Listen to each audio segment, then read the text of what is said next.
नमस्कार, मैं हूं तेजेंद्र सिंह। आप देख रहे हैं महाराष्ट्र इफेक्ट टीवी न्यूज। चलिए चलते हैं टॉप 25 खबरों की ओर। देखते हैं पालघर, मुंबई और महाराष्ट्र की आज सुबह की कुछ खास खबरें। आदिवासी जमीन विवाद पर विधायक राजेंद्र गावत की सख्त मांग। पालघर जिले में आदिवासी जमीनों को लेकर जारी विवाद पर विधायक राजेंद्र गावत ने ठोस कार्रवाई की मांग की है। उनका कहना है कि वर्षों से आदिवासी समुदाय अपनी जमीनों से वंचित हैं और उन्हें न्याय दिलाना अब जरूरी हो गया है। गावित ने सरकार से स्पष्ट नीति बनाकर आदिवासियों की भूमि अधिकार सुनिश्चित करने की अपील की है। पालघर की बाल श्रम मुक्त बनाने की मुहिम, जागरूकता अभियान शुरू। पालघर जिले को बाल श्रम से मुक्त बनाने के लिए प्रशासन ने जन जागरूकता अभियान शुरू करने का निर्णय लिया है। जिलाधिकारी डॉक्टर इंदु रानी जाखड़ ने बताया कि विभिन्न विभागों के सहयोग से लोगों को बाल श्रम के दुष्परिणामों के प्रति जागरूक किया जाएगा। स्कूल, ग्राम पंचायतें और स्वयंसेवी संस्थाएं इस अभियान का हिस्सा बनेंगी। थाने स्कूल में छात्राओं से शर्मनाक बर्ताव, जांच शुरू। थाने के एक स्कूल से चौंकाने वाला मामला सामने आया है, जहां शौचालय में खून के धब्बे मिलने के बाद कई छात्राओं के कपड़े उतरवाए गए और उनके गुप्तांगों की जांच की गई। यह घटना स्कूल प्रशासन और शिक्षकों की संवेदनहीनता को उजागर करती है। जिला प्रशासन ने इस मामले की गंभीरता को देखते हुए जांच के आदेश दिए हैं और मानवाधिकार आयोग ने भी स्वतः संज्ञान लिया है।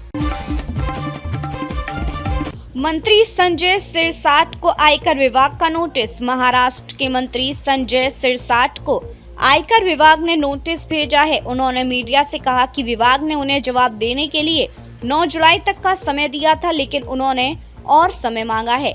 सिरसाट ने स्पष्ट किया है कि वे नियम अनुसार जवाब देंगे और एजेंसी अपना काम कर रही है।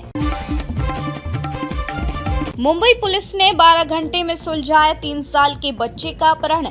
मुंबई के शिवाजी नगर में 3 वर्षीय मासूम के अपहरण की खबर ने हड़कंप मचा दिया, लेकिन मुंबई पुलिस की तत्परता से केस मात्र 12 घंटे में सुलझा लिया गया। रात भर जागकर बच्चे की जान बचाने वाली एक महिला को हीरो बताया जा रहा है। पुलिस ने सराहनीय कार्य करते हुए पूरे मामले का सफलतापूर्वक पटाक्षेप किया।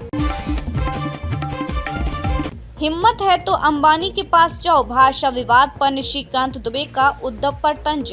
भाषा विवाद पर भाजपा सांसद निशिकांत दुबे ने उद्धव ठाकरे को खुला चैलेंज देते हुए कहा कि अगर हिम्मत है तो मुकेश अंबानी के पास जाकर बोलो। दुबे ने कहा कि भाषा के नाम पर हिंसा या भेदभाव उचित नहीं है और महाराष्ट्र की अर्थव्यवस्था में अन्य राज्यों से आए लोगों का भी बहुत बड़ा योगदान है। नागपुर में 7 साल से 12 साल के बच्चों का चोरी गैंग। नागपुर से चौंकाने वाली खबर सामने आई है, जहां 7 से 12 वर्ष की उम्र के बच्चों ने साइकिल चोरी करने का गैंग बना लिया था। पूछताछ में बच्चों ने बताया कि वे टेस्टी खाना खाने के लिए साइकिलें चुरा कर बेचते थे। पुलिस अब इस मामले में सुधारात्मक कदम उठा रही है। कार्नेग ब्रिज पर अब सिंदूर ब्रिज, सीएम फडणवीस ने किया उद्घाटन। मुंबई में प्रसिद्ध कार्नेग ब्रिज को अब सिंदूर ब्रिज नाम दिया गया है। मुख्यमंत्री देवेंद्र फडणवीस ने इसका उद्घाटन करते हुए कहा कि गुलामी के प्रतीकों को हटाने की दिशा में यह एक मजबूत कदम है। यह नाम ऑपरेशन सिंदूर को समर्पित किया गया है। झरने में फंसे पर्यटक, वायरल हुआ रेस्क्यू वीडियो। महाराष्ट्र के एक प्राकृतिक झरने में अचानक तेज सैलाब आ गया, जिससे वहां मौजूद पर्यटक पानी में फंस गए। स्थानीय लोगों ने बहादुरी दिखाते हुए रेस्क्यू ऑपरेशन चलाया, जिसका वीडियो सोशल मीडिया पर तेजी से वायरल हो रहा है। विधायक की टिप्पणी से विवाद, दक्षिण भारतीयों को बताया दोषी। मुंबई के एक विधायक ने कैंटीन ठेकेदार से मारपीट के बाद अब दक्षिण भारत के लोगों पर महाराष्ट्र की संस्कृति खराब करने का आरोप लगाया। उनका कहना था कि मकसद सही था, तरीका गलत हो सकता है। महाराष्ट्र में धर्मांतरण पर सियासी संग्राम। राज्य विधानसभा में आज अनधिकृत चर्चों और विदेशी फंडिंग के मुद्दे को उठाया गया। विपक्ष ने धर्मांतरण की बढ़ती घटनाओं पर सरकार से जवाब मांगा। अमरनाथ में बच्चे से मारपीट, सीसीटीवी में कैद हुई घटना। अमरनाथ में लिफ्ट बंद करने को लेकर एक व्यक्ति ने मासूम बच्चे को बेरहमी से पीट दिया। पूरी घटना सीसीटीवी कैमरे में कैद हो चुकी है। शिंदे गुट के विधायक ने ठेकेदार को पीटा, वीडियो वायरल। मुंबई के सरकारी एमएलए गेस्ट हाउस में खराब खाना मिलने पर शिवसेना विधायक संजय गायकवाड़ ने कैंटीन ठेकेदार को पीटा। उन्होंने खुद कैमरे के सामने इस घटना को सही ठहराया। प्रियंका चतुर्वेदी का हमला, एमएनएस से तुलना गलत। राज्यसभा सांसद प्रियंका चतुर्वेदी ने शिवसेना विधायक की हरकत की आलोचना की। उन्होंने कहा कि चुने हुए नेताओं से ज्यादा जिम्मेदारी की अपेक्षा की जाती है। नाबालिग से गैंगरेप के बाद आत्महत्या, सांगली में सनसनी। सांगली में एक किसान की नाबालिग बेटी ने 4 लोगों द्वारा दुष्कर्म किए जाने के बाद आत्महत्या कर ली। पिता के बयान के आधार पर पुलिस ने जांच शुरू कर दी है। महाराष्ट्र में 3 चरणों में होंगे स्थानीय निकाय चुनाव।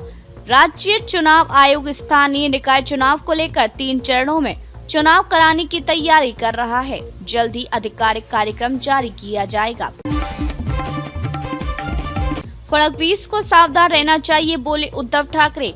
विधायक की मारपीट की घटना के बाद उद्धव ठाकरे ने इशारों में मुख्यमंत्री देवेंद्र फडणवीस को सतर्क रहने की सलाह दी और कहा कि यह उन्हें बदनाम करने की साजिश हो सकती है। पलावा ब्रिज में खुलते ही गड्ढे, निर्माण पर उठे सवाल। मुंबई के पास कल्याणशील रोड पर बने ब्रिज में मात्र 2 दिन में अनगिनत गड्ढे पड़ गए। 6 साल में बने इस फ्लाईओवर को खोलने के कुछ घंटों बाद ही बंद करना पड़ा। प्रेमिका को रबड़ी में खिलाई गर्भपात की गोली, इंजीनियर पर केस। पुणे के हिंजवड़ी इलाके में एक इंजीनियर पर अपनी प्रेमिका को धोखे से गर्भपात कराने का आरोप लगा है। पीड़िता ने यौन शोषण और मारपीट की शिकायत भी दर्ज कराई है। गिरजा घरों पर चलेगा बुलडोजर, बनेगा कड़ा धर्मांतरण कानून। महाराष्ट्र सरकार ने धर्मांतरण पर रोक लगाने के लिए सख्त कानून लाने का ऐलान किया है। राजस्व मंत्री चंद्रशेखर बावनकुले ने अवैध गिरजाघरों के खिलाफ कार्रवाई के संकेत दिए हैं। पुणे पोर्शे हादसा, डीएनए रिपोर्ट में ब्लड सैंपल से छेड़छाड़ का खुलासा। पुणे के चर्चित पोर्शे एक्सीडेंट केस में ब्लड सैंपल से 2 बार छेड़छाड़ की पुष्टि हुई है। डीएनए टेस्ट में साजिश का पर्दाफाश हुआ, जहां मां का सैंपल बेटे के नाम पर भेजा गया। नो एंट्री 2 में वापसी कर सकते हैं दिलजीत दोसांझ। दिलजीत दोसांझ ने एक वीडियो शेयर कर संकेत दिए हैं कि वे नो एंट्री फ्रेंचाइजी में वापसी कर सकते हैं। वे निर्देशक अनीश बज्मी और प्रोड्यूसर बोनी कपूर के साथ नजर आए। किरदार के लिए खुद को सीमित नहीं करते राजकुमार राव।